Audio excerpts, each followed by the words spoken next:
Hey guys, இன்றைக்கி Saturday weekend. அதுவுமா காலங்காத்தாலே நம்ம எங்கே கிளம்பிட்டோன்னா ஐயப்பனை பார்க்குறக்காண்டி சித்தாபுத்தூர் ஐயப்பன் கோயில் தான் போய்கிட்டு இருக்கோம். இந்த வாரம் ஃபுல்லாக வேலை செய்யுது, இந்த 2 நாள் வீக்கெண்டுக்காண்டி தான். அந்த 2 நாளுமே நான் வீட்லேயே தான் உட்காந்துருப்பேன், ஒரு வேலையும் உருப்படியாக பண்ண மாட்டேன்.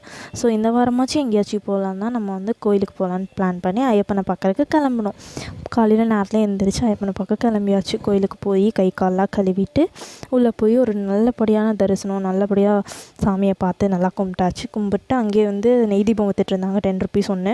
ஸோ வாங்கி ஐயப்பனுக்கு நெய் தீபம் ஏற்றிட்டு நல்லபடியாக சாமியை கும்பிட்டுட்டு நம்ம அங்கேருந்து அடுத்து நம்ம எங்கே போனோம்னா பிரேக்ஃபாஸ்ட் சாப்பிட்றக்காண்டி அன்னபூர்ணாக்கு போயாச்சு. காம்ப்ளிமெண்ட்ரியாக கேசரி தந்தாங்க. நம்ம ஆர்டர் பண்ணியிருந்த பொங்கல் வந்துருச்சு.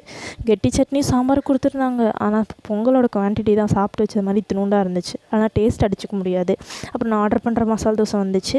அதை நான் சாப்பிடவே இன்னொரு பூரி செட்டு ஆர்டர் பண்ணியிருந்தேன், அதுவும் வந்துருச்சு. அப்புறம் அதையும் சாப்பிட்டு நம்ம வீட்டுக்கு கிளம்பியாச்சு. டாட்டா.